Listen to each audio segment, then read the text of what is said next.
तो दोस्तों देखते हैं अब हम लोग सामाजिक व्यवस्था के बारे में। सामाजिक व्यवस्था में एक हम लोग देखते हैं कि यार व्यवसाय क्या था। व्यवसाय, सबसे पहले व्यवसाय के बारे में बात करते हैं। व्यवसाय वैदिक सभ्यता में प्रमुख व्यवसाय जो था वो है पशुपालन। पशुपालन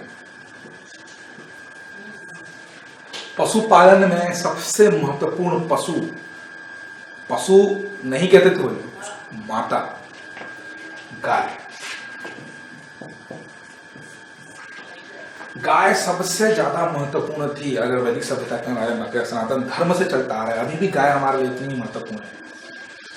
हिंदू धर्म में गाय में सभी देवताओं का वास माना जाता है और गाय आते ही बहुत सारे काम से। इसलिए हिंदू धर्म इस मामले में कट्टर होते हैं क्योंकि गाय हमारी माता है। ये सनातन धर्म से चलता आ रहा है। अगर हिंदुओं की बात की जाए तो गाय इतना महत्वपूर्ण हुआ करते थे कि गाय के बदले वो लोग अपनी बेटी दे देते थे।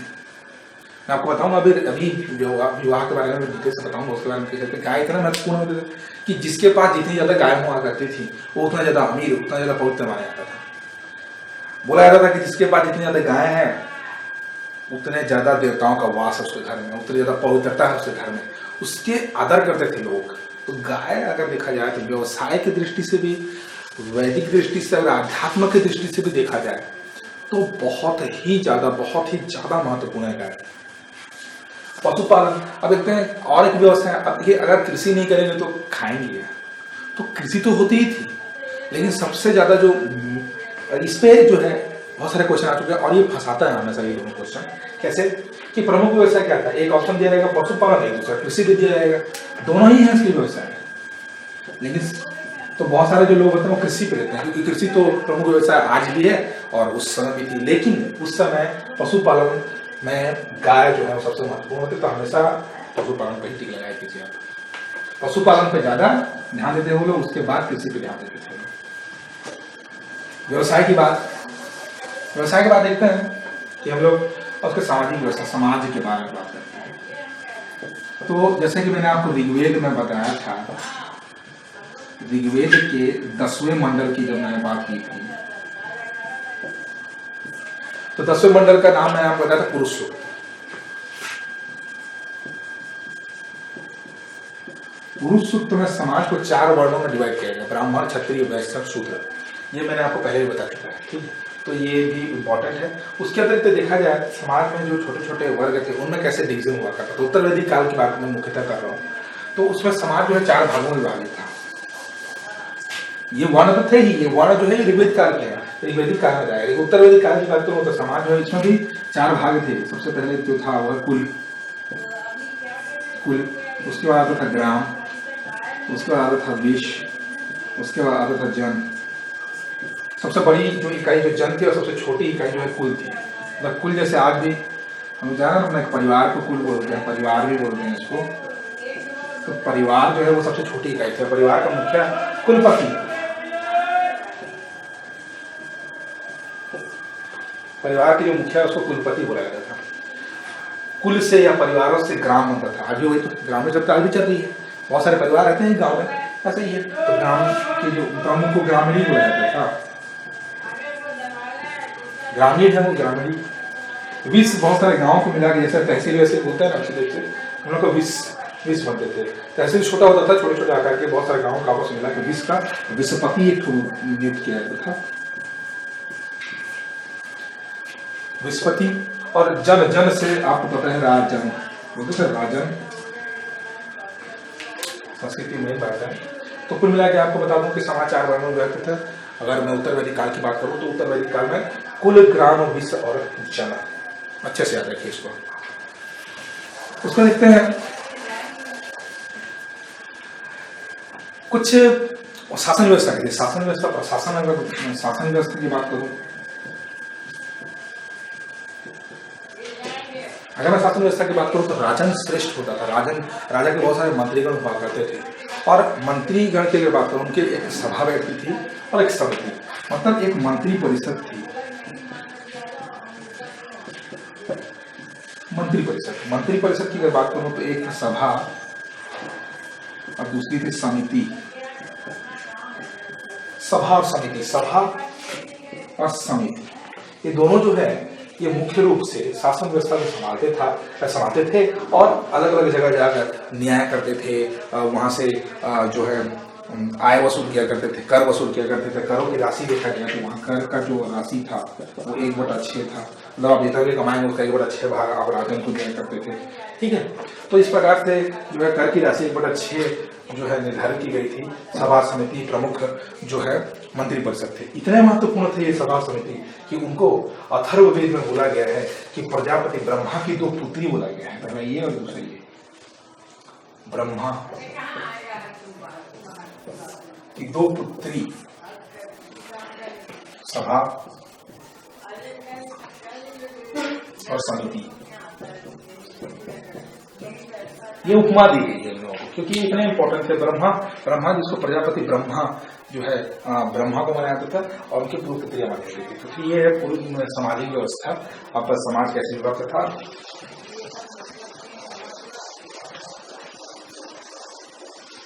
उसका दोस्तों समाज की जब बात आती है तो एक विशेष चीज होता है कि रीति रिवाज कैसे होंगे।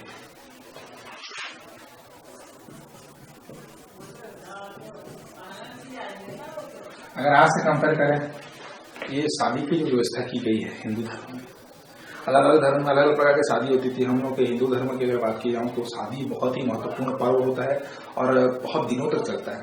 मुसलमानों में इस टाइप से प्रथा नहीं होती है, उन्होंने में कुछ अलग प्रथा मनाते हैं। मुसलमानों और सिखों में भी अलग रहता है, क्रिश्चियंस में भी अलग रहता है। लेकिन हिंदुओं में जो विवाह का पर्व इतने हर्षोल्लास के साथ मनाया जाता है, 5-6 दिनों तक चलता रहता है, पूजा चलती रहती है। तो ये जो रीति रिवाज है वो सनातन धर्म से चलते आ रहे हैं, आपके वेदों की सभ्यता से ही चलते आ रहे हैं। तो रीति रिवाज जो विवाह देखते हैं कितने प्रकार के विवाह होते थे। विवाह की अगर मैं बात करूं तो बहुत प्रकार के विवाह। तो सबसे पहला जो विवाह है देखते हैं अनुलोम, दूसरा प्रतिलोम, तीसरा ब्रह्म विवाह,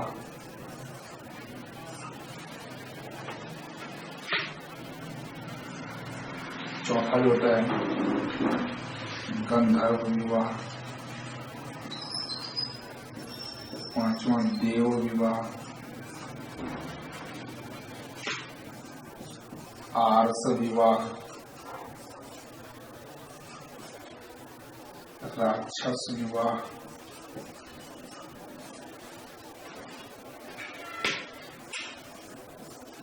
असुर विवाह,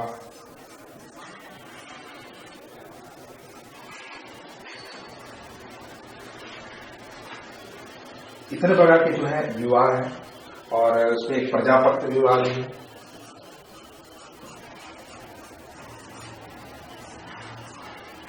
तो इतने प्रकार के जो विवाह है दोस्तों, तो मतलब कुल मिला के अगर मैं बोलूं तो विवाह की प्रथा बहुत ही इंपॉर्टेंट थी। यहाँ पे हर्षोल्लास से मनाते थे, लेकिन यहाँ ये जो विवाह है सब अच्छे विवाह नहीं थे। कुछ ऐसे विवाह भी हैं जिसमें कुरीतियां पाई जाती हैं। तो पहले तो देखते हैं कि अनुलोम विवाह क्या था, फिर प्रतिलोम, ब्रह्म विवाह, गंधर्व, देव, आर्ष विवाह, राक्षस, असुर और प्रजापति विवाह। इतने प्रकार के हम लोग जो है विवाह की जो है मेन प्रथाएं हम लोगों को पाई जाती हैं। तो ये विवाह जो होते थे दोस्तों वो खरीद फरोख्त पे आधारित होती थी। ठीक है, कर विवाह के बारे में बताना भूल गया, वो होता है पिशाच विवाह। तो चलिए दोस्तों, अब देखते हैं हम लोग सामाजिक व्यवस्था के अंतर्गत रीति रिवाज के अंतर्गत कुल मिला के 10 प्रकार के विवाह हैं। तो सबसे पहला देखते हैं अनुलोम विवाह। अनुलोम विवाह के अंतर्गत जब कोई उच्च श्रेणी का या ऊंचे कुल का कोई व्यक्ति किसी नीचे कुल की किसी महिला के साथ विवाह करता है तो इस प्रकार के विवाह को हम लोग अनुलोम विवाह बोलते हैं। ठीक है, उसी के विपरीत अगर देखा जाए तो प्रतिलोम विवाह होता है। इसमें क्या होता है कि जो ऊंचे कुल की महिला होती है वो नीचे कुल की पुरुष के साथ विवाह करती है। उसके बाद देखते हैं हम लोग ब्रह्म विवाह। ब्रह्म विवाह का मतलब होता है हम लोग जब अंतरजातीय विवाह नहीं करते, मतलब कि एक ही कास्ट में जब जो शादी कराते हैं तो उसको ब्रह्म विवाह कहा जाता है। उस जमाने में जब एक ही कुल के अंतर्गत जब शादी की जाती थी, सॉरी कुल नहीं, मतलब कि एक ही जाति के अंतर्गत, तो इस प्रकार से ब्रह्म विवाह करते थे। गंधर्व विवाह आजकल भी देखने को मिलता है, लव मैरिज, गंध विवाह, लव मैरिज को गंधर्व विवाह हो जाता था।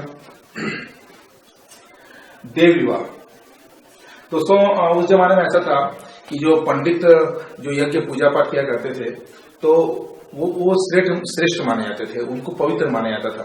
तो क्या है कि कोई भी व्यक्ति अपने बेटी को एक दान स्वरूप देता था, देवताओं के रूप में देवताओं को समर्पित करता था अपने पुत्री को, और पंडित को दे देता था। तो इस प्रकार जो विवाह पंडित करते थे उसको देव विवाह कहते हैं। उसके बाद देखते हैं आर्ष विवाह। दोस्तों वैदिक काल में गाय का बहुत महत्व था, और गाय और बैल इतने ज्यादा महत्वपूर्ण थे कि उनके बदले में अपनी बेटी दान में दी जाती थी। मतलब एक हाथ से एक बेटी दी जाती थी और दूसरे हाथ से एक गाय और बैल का जोड़ा जो है एक साथ लिया जाता था। तो उसको हम लोग आर्ष विवाह के अंतर्गत रखते हैं। उसके बाद देखते हैं हम लोग राक्षस विवाह। उस जमाने में बहुत सारे, मतलब जैसे युद्ध हुआ करते थे, तो जीतने वाला हारने वाले की जो कन्या होती थी, उसकी पुत्री या उसकी पत्नी का हरण कर लेता था, अपहरण कर लेता था और जबरन उससे विवाह कर लेता था। इस प्रकार के विवाह को हम लोग राक्षस विवाह के अंतर्गत रखते हैं। पहला है असुर विवाह। यह भी जबरदस्ती का एक विवाह होता है, जिसमें क्या होता है, खरीद फरोख्त किया जाता है लड़कियों का, और खरीद के लड़कियों के साथ शादी की जाती है, तो उसको असुर विवाह के अंतर्गत आता है। असुर विवाह राक्षस विवाह एक टाइप से लगता है, लेकिन उनमें बस यही डिफरेंस होता है कि इसमें क्या जीतने के बाद अपहरण के फलस्वरूप या जीतने के बाद जो है महिलाओं के साथ विवाह करना पड़ता है, जबकि इसमें क्या खरीद के जब महिलाओं के साथ विवाह किया जाता है, तो इस प्रकार उसको असुर विवाह कहते हैं। प्रजापत्य विवाह, ये आजकल क्या है कि विवाह जो होता है उसमें क्या दहेज प्रथा ऐसे होती है। तो उस जमाने में क्या है, जब बिना दहेज के कोई शादी होती थी, कोई विवाह किया जाता था, तो इस प्रकार के विवाह को प्रजापत्य, ब्रह्मा के अनुकूल माना जाता था और उसे प्रजापत्य विवाह कहा जाता था। उसका देखते हैं लास्ट में पिशाच विवाह। इसमें आता है दोस्तों एक अचेत अवस्था में, इसका मतलब होता है कि जो स्त्री होती है या कोई कन्या होती है वह अचेत अवस्था में होगी, या फिर जैसे पागल है तो इस अवस्था में उसके साथ विवाह कर लिया जाता था। तो इस प्रकार के विवाह को पिशाच विवाह कहा जाता है। तो कुल मिला के हमारे वैदिक सभ्यता में जो आर्यों की सभ्यता है, उस चारों वेदों के अंतर्गत कुल मिला के 10 प्रकार के विवाह के विवरण दिए हुए हैं, और ये एग्जाम के पॉइंट ऑफ व्यू से भी इम्पोर्टेंट है। चौथा हम लोग देखते हैं साहित्य के बारे में। साहित्य के अंतर्गत हम लोग देखेंगे कि इस काल में कौन कौन से प्रमुख रचनाएं हुई थी, और उन रचनाओं में हम लोग कौन कौन सी बातें प्रमुख हैं। तो जैसे कि मैं पहले से भी आप लोगों को बता चुका हूं कि चार वेदों का विवरण मैं पहले से दे चुका हूं आप लोगों को। तो 4 वेद तो वो साहित्य के अंतर्गत आते ही हैं। उसके अतिरिक्त हमारे पास पुराण जो है 18 प्रकार के हैं। तो आपको सारे पुराणों को पढ़ने की कोई जरूरत नहीं है। इसमें कुछ महत्वपूर्ण पुराण जैसे मत्स्य पुराण है, ये सबसे जो है पुराण है। उसके अतिरिक्त जो है वायु पुराण, विष्णु पुराण, उसमें भी विष्णु पुराण, जिसमें क्या है कि ब्राह्मण के रूप में 3 पग में पूरे धरती को नापने वाली घटना का विवरण किया गया है, इसमें विष्णु पुराण के अंतर्गत आता है। तो कुल मिला के आपको पुराणों की संख्या 18 है। अच्छा, यहाँ पे एक क्वेश्चन उठता है कि हम लोग पुराणों का निर्माण क्यों किए हैं। एक पुराण की बात ले लें या फिर एक उपनिषद की बात कर लें। हमारे पास कुल मिला के 108 उपनिषद हैं। हमारे पास उप पुराण भी मौजूद हैं, कुल मिला के 22 प्रकार के। तो इस प्रकार देखते हैं तो पुराण जो है, उपनिषद है, उप पुराण, ये आखिर इन लोगों को बनाया क्यों गया था। हमारे पास तो वेद पहले से ही है, तो हम लोग इसको क्यों बनाए। देखिए वेद जो हैं वो 4 वेद इतने मतलब वृहद हैं, इतने मतलब समझने के लिए बहुत ज्यादा मुश्किल है।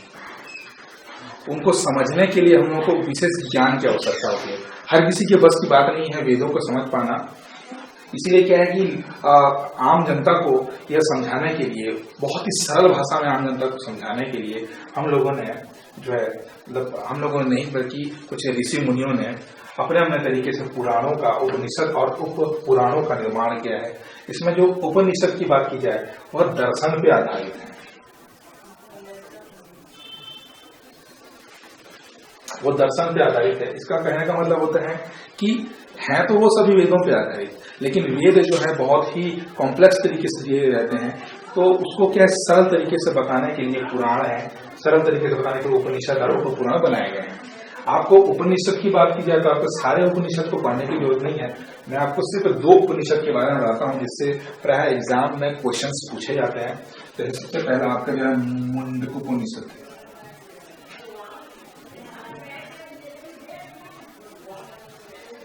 ये एक ऐसा उपनिषद है जो एग्जाम में पूछा जा सकता है, क्योंकि हमारा जो राष्ट्रीय चिन्ह है अशोक चक्र के नीचे जो सप्तमेव जयते लिखा रहता है वह इसी उपनिषद से लिया गया है, इसलिए मुंडक उपनिषद बहुत ही ज्यादा इंपॉर्टेंट है। उसके बाद अगर देखा जाए तो कठोपनिषद,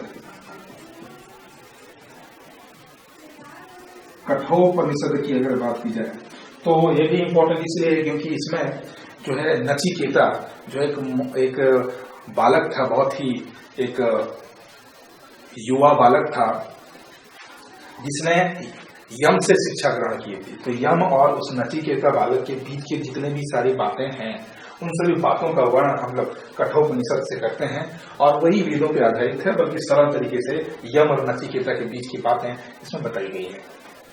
तो ये हो गई दोस्तों की पुराणों की बातें। हम लोग के पास 18 पुराण है, हम लोग के पास उपनिषद 108 है, हम लोग के पास उपपुराण 22 है। तो यहाँ पे एक बात आती है कि आखिर पुराण, मत्स्य, उपनिषद, पुराण ये बनाए क्यों गए थे, आवश्यकता क्यों पड़ी इन चीजों को बनाने की? क्या वेदों पे सारी चीजें नहीं है कि इन लोगों को बनाने की जरूरत पड़ी? ऐसा नहीं है। वेद तो हमारे पास हैं 4 वेद, परंतु उन 4 वेदों को समझा पाना सबके बस की बात नहीं है, ठीक है, और उसको समझ पाना भी सबके बस की बात नहीं है। उनको समझाने के लिए कुछ विशेष व्यक्ति होते थे, कुछ ऋषि मुनि, कुछ ज्ञाता होते थे उस जमाने में जो इन वेदों का पाठ किया करते थे। एक चीज आपको बात याद रखने की बहुत ज्यादा आवश्यकता यह है कि जो ये वेद थे उनको महिलाओं को, साथ ही साथ जो शूद्र जो वर्ग के लोग थे उनको यह पढ़ने की कोई मतलब अधिकार नहीं था, उनको ना उनको सुनने का अधिकार था, बल्कि एक चीज है वो है पुराण। तो पुराण को जो है वो महिलाएं और जो शूद्र वर्ग के लोग थे वह सिर्फ सुन सकते थे, पढ़ नहीं सकते थे। तो कुल मिला के यहाँ पे वेदों में कुछ विशेष व्यक्तित्व थे, कुछ विशेष जानकार व्यक्ति लोग थे, कुछ ऋषि मुनि थे जो कि वेदों का अध्ययन करते थे और संसार को वेदों के बारे में ज्ञान देते थे। जैसे एग्जाम्पल के तौर पे मैं अगर बात करूं ऋग्वेद की,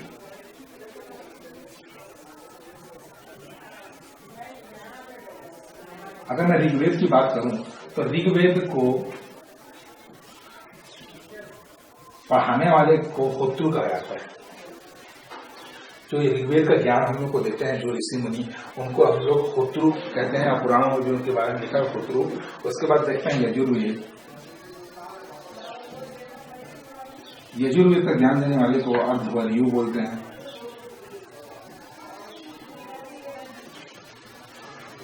सामवेद,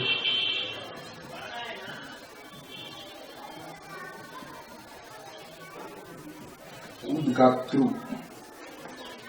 सामवेद पाठ पढ़ाने वाले को हम लोग उद्गात्रु बोलते हैं। उसके बाद अथर्ववेद,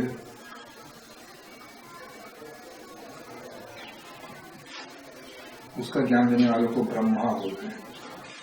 तो दोस्तों होतृ, अध्वर्यु, उद्गात्रु और ब्रह्मा, ये 4 कुछ विशेष व्यक्तित्व, कुछ विशेष ऋषि मुनि, उनके पास अपार ज्ञान था वेदों के बारे में। उनके अलावा कोई पढ़ा नहीं सकता था। आखिर इतना मुश्किल क्यों है वेदों के बारे में पाठन करना, इतना मुश्किल क्यों पड़ता है? तो इसलिए है वेदों को समझने के लिए बोला जाता है कि वेदों को समझने के लिए आप पूरा जिंदगी में जो है कम पड़ जाता है, क्योंकि उसमें संसार की सारी बातें जो है डिटेल से लिखी गई हैं, बहुत ही सोच समझ कर जो है देवताओं द्वारा यह निर्मित किया गया है, ऐसा सनातन धर्म में माना जाता है। तो आपको मैं बताता हूं कि ऋग्वेद के बारे में अध्ययन करने के लिए हम लोग को किन किन चीजों की आवश्यकता होती है। तो कोई भी वेद हो, चाहे ऋग्वेद, यजुर्वेद, साम या अथर्ववेद, आपको वेदांगों के बारे में इसकी जानकारी प्राप्त करनी होगी। वेदांत।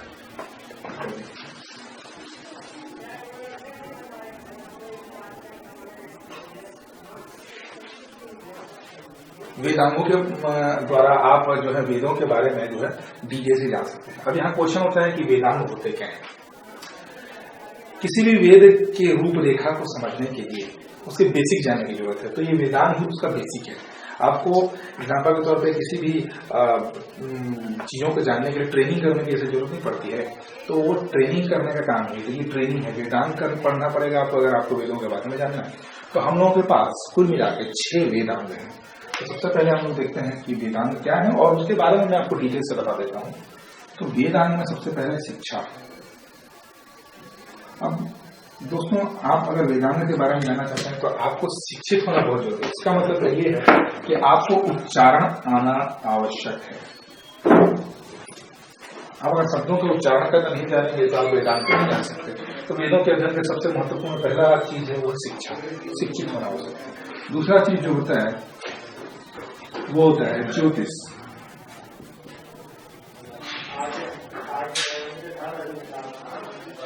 ज्योतिष मतलब जो ग्रह नक्षत्रों की अगर बात होती है, ग्रह नक्षत्र, क्योंकि आजकल भी आप ज्योतिष के बारे में देखते हैं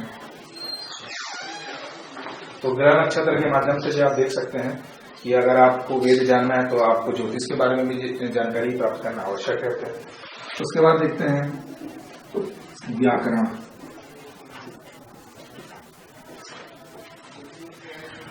अव्यय, प्रत्यय, उपसर्ग, ये सभी जानकारी जो है वो संस्कृत में, जैसे हम लोग आज भी पढ़ते हैं संस्कृत सब्जेक्ट में, वो व्याकरण जो है आपको जानना आवश्यक है अगर आपको वेदों के बारे में जानना है।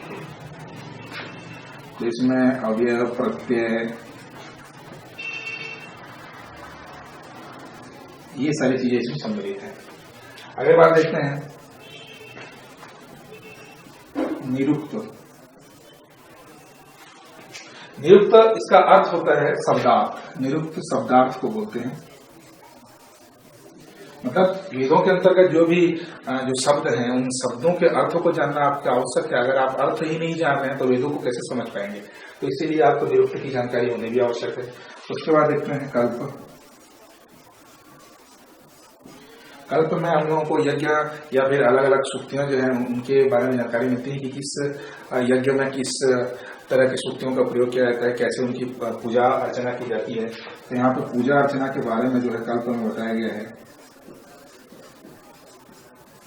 साथ ही साथ कल्प के अंतर्गत में हम लोग सिर्फ 3 चीजों के बारे में पढ़ते हैं। इसकी 3 उप श्रेणियां हैं यहाँ पे, ठीक है।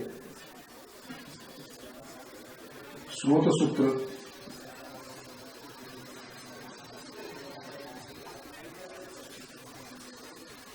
ग्राम्य सूत्र, धर्म सूत्र।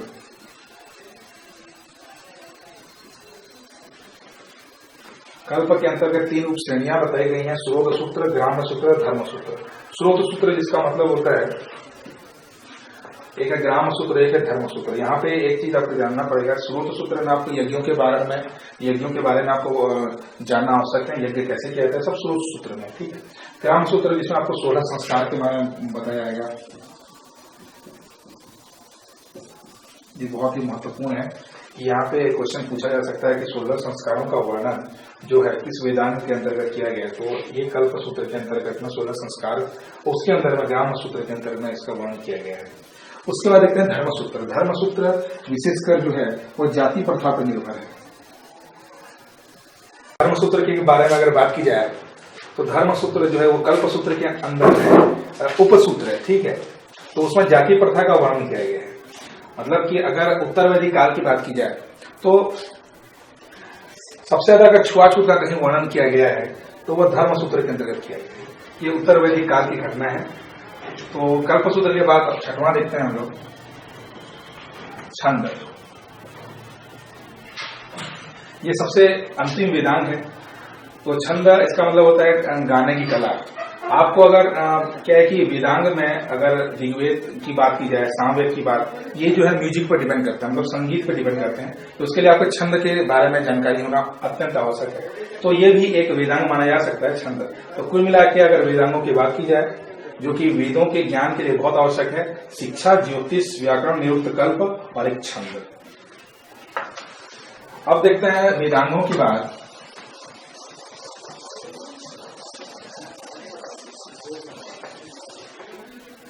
आजकल दर्शन से रिलेटेड बहुत सारे क्वेश्चन किए जा रहे हैं, तो दर्शन के बारे में भी देख लेते हैं हम लोग योग साहित्य के अंतर्गत दर्शन के बारे में। अगर दर्शन शास्त्र की बात करूं तो दर्शन की जरूरत क्यों पड़ती है? वेदों के विस्तृत अध्ययन के लिए, उसको सरल भाषा में समझने के लिए हम लोगों को दर्शन की आवश्यकता पड़ती है। तो दर्शन समझने के लिए हम लोगों को 6 दर्शन के बारे में जानना आवश्यक है। तो सबसे पहले देखते हैं पहला दर्शन। हम लोग को पहला दर्शन जो है उसको बोलते हैं पूर्व मीमांसा।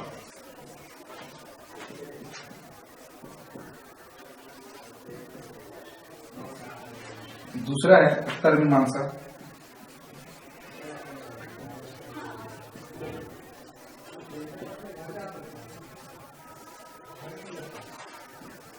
सांख्य दर्शन।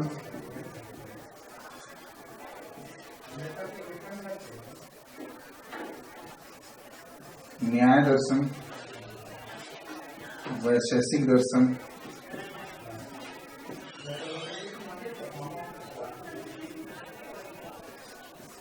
और लास्ट में योग दर्शन।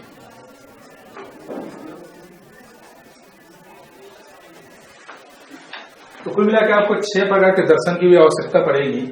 तो सबसे पहले कहते हैं पूर्व मीमांसा। पूर्व मीमांसा कहने का मतलब, जैसे भी कोई व्यक्ति पैदा होता है तो उसको इस दुनिया में किन किन चीजों की जरूरत पड़ेगी, मतलब इस दुनिया में जीने के लिए बहुत सारी चीजों को सीखने की जरूरत पड़ती है। तो पहले से ही उसको कुछ बातों को अपने दिमाग में रखने की आवश्यकता होती है। वही सब चीजों का विवरण जो है पूर्व मीमांसा में बताया गया है। पूर्व मीमांसा को महर्षि जैमिनी ने निर्मित किया था। इसके संकलनकर्ता, इसके निर्माता जो है वो महर्षि जैमिनी। उसका देखते हैं उत्तर मीमांसा। उत्तर मीमांसा कहने का मतलब होता है कि व्यक्ति जब सब चीज सीख जाता है तब उसके बाद उसको किन किन चीजों की आवश्यकता पड़ती है उसके बारे में हम लोग उत्तर मीमांसा में देखेंगे।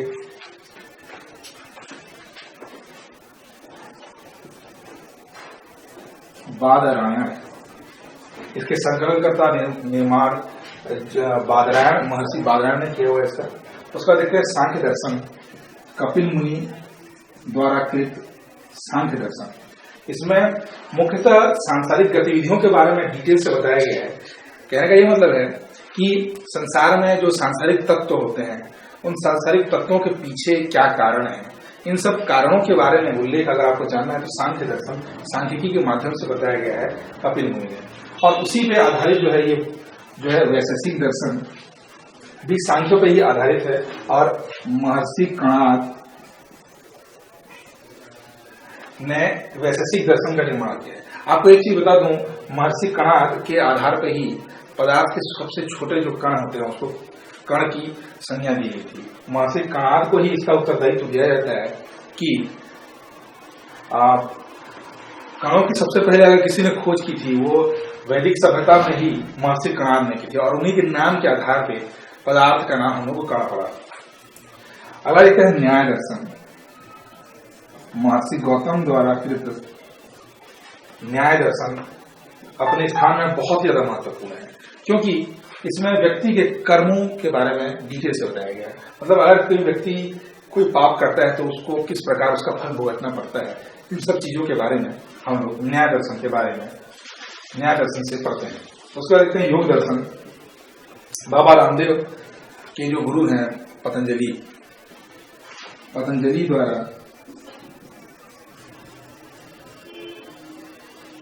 जो योग दर्शन का जो है वो शुरुआत की गई थी।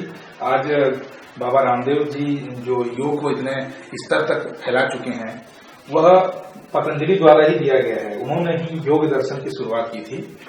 तो कुल मिला के आप देख सकते हैं दोस्तों कि दर्शन शास्त्र के अंतर्गत हम लोग 6 प्रकार के दर्शन का अध्ययन करते हैं और एग्जाम में भी ये क्वेश्चंस आते हैं। पूर्व मीमांसा, उत्तर मीमांसा, या तो आपको इसके क्वेश्चंस इस टाइप से मिल जाएंगे कि उसके निर्माता कौन है, उसके संकलनकर्ता कौन है और किस पे आधारित है, उससे ऊपर शायद ही इसमें कोई क्वेश्चन पूछा जाए। तो ये हो गया आपके दर्शन की बात। अब दर्शन शास्त्र के बाद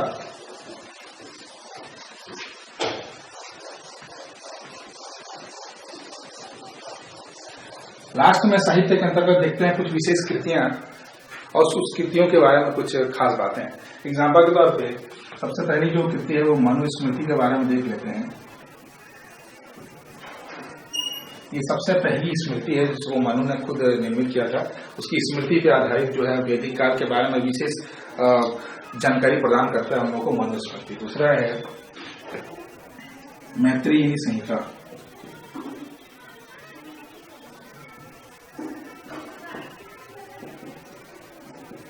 मैत्रेयी संहिता में स्त्रियों की सबसे बुरी दशा के बारे में इस पर वर्णन किया गया है। इसमें बताया गया है कि जो स्त्रियां हैं वह जुआ, शराब और उसके बाद तीसरे कुरीति हैं। तो इसके लिए विशेषकर मैत्रेयी संहिता में औरतों से या महिलाओं से दूर रखने की बात की गई है। उसके बाद देखते हैं अष्टाध्यायी।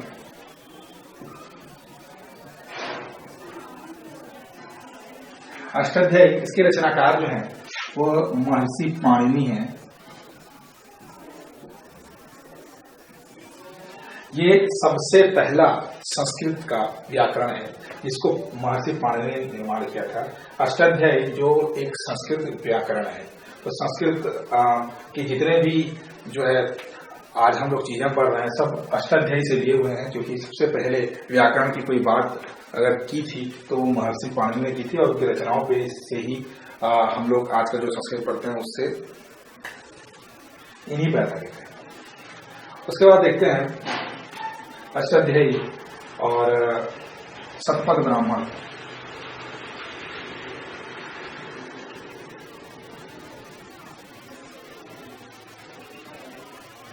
ऋग्वेद की बात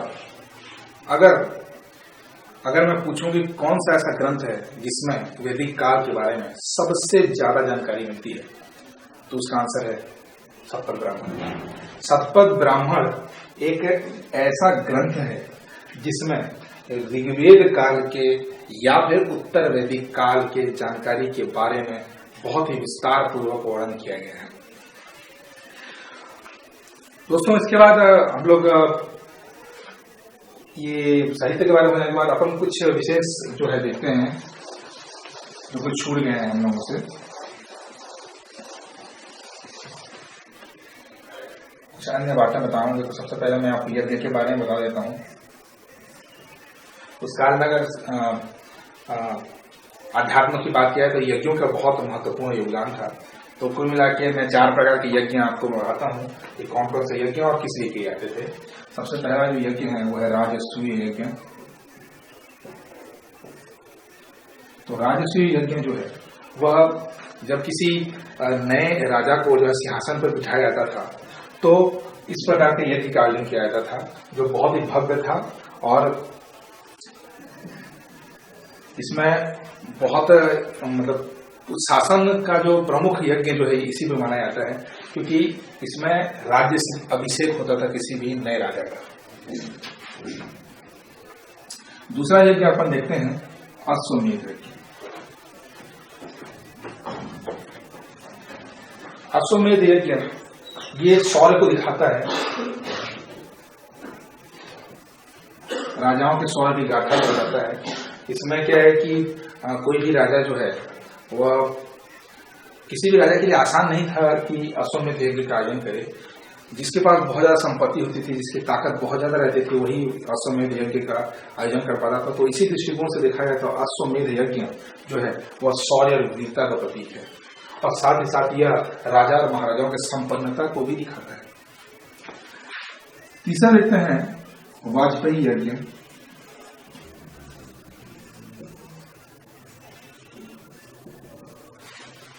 वाजपेयी यज्ञ जो है मुख्यतः मनोरंजन पे आधारित है। मतलब क्या अपनी जो है नगर वासियों की अगर मनोरंजन की बात की जाए, अपने खुद के भी मनोरंजन की बात की, तो राजा महाराजा जो है वाजपेयी यज्ञ का आयोजन करते थे और इसमें बहुत ज्यादा खर्चे होते थे और कुल मिलाकर यह यज्ञ मनोरंजन पे ही आधारित है। चौथा यज्ञ जो है वो है अग्निष्टोम यज्ञ। अग्निष्टोम यज्ञ के बारे में बोलता हूं कि इसमें देवताओं को प्रसन्न करने के लिए ये यज्ञ किया जाता था और इसमें जो है बलि जो है अग्नि को समर्पित की जाती थी बलि दी जाती थी इसमें अग्नि के नाम पे, और साथ ही साथ मदिरा पान, सोमरस जिसको बोलते हैं, उस जमाने में सोमरस बोलते हैं, संस्कृत में भी उसको सोमरस ही बोलते हैं, तो सोमरस का पान किया जाता था। तो कुल मिला के 4 यज्ञों के बारे में आपका वर्णन है। उसके अतिरिक्त कुछ और 1-2 प्रश्न हैं जो मैं छूटे हुए हैं, मैं आपको बताता हूँ। उसमें से ये है कि जैसे सरस्वती नदी का वर्णन किया गया है। एक नदी सरस्वती, इसकी सबसे पवित्र नदी मानी जाती है। अगर वैदिक काल की सबसे पवित्र नदियों की बात की जाती है तो सरस्वती नदी की बात करती है। तो यहाँ पे एक बात आती है, 2 नदियों पे लोग कंफ्यूज होते हैं, सरस्वती नदी और सिंधु नदी पे। कैसे? क्वेश्चन आता है कि वैदिक काल की सबसे महत्वपूर्ण नदी कौन सी है, वैदिक काल की सबसे पवित्र नदी अगर कौन सी है, अगर आपको मैं पूछूं तो उसका आंसर होता है सरस्वती नदी। लेकिन वैदिक काल में सबसे ज्यादा वर्णित नदी अगर बोला जाए तो वह सिंधु नदी। तो आप हमेशा याद रखिए, सरस्वती नदी और सिंधु नदी के बीच में आपको कंफ्यूजन नहीं होना है, बिल्कुल भी नहीं होना है आपको। सरस्वती नदी सबसे पवित्र नदी है और सिंधु नदी सबसे ज्यादा वर्णित नदी है। ठीक है दोस्तों। अब दोस्तों हम लोग एंडिंग पे पहुंच चुके हैं अब अपने पूरे वैदिक सभ्यता के बारे में। तो ये पूरा वैदिक सभ्यता इतनी ही थी, जिसमें हम लोगों ने बहुत सारी चीजों के बारे में पढ़ा, बहुत सारी चीजों के बारे में जाना। जितना भी लेक्चर्स था मैंने अपने हिसाब से नोट्स तैयार किए हैं। तो आप इस वीडियो को 2-3 बार देखेंगे तो आपको क्या है, ये सारी चीजें अपने दिमाग में अपने आप आ जाएंगी। ठीक है, खुद से भी आप नोट्स बना सकते हैं, इस वीडियो को देख के आप तैयारी कर सकते हैं, क्योंकि ये बहुत सारे सोर्सेस से लिए हुए हैं। तो ये जितने भी पढ़ाए गए हैं वो बहुत ही इजी है।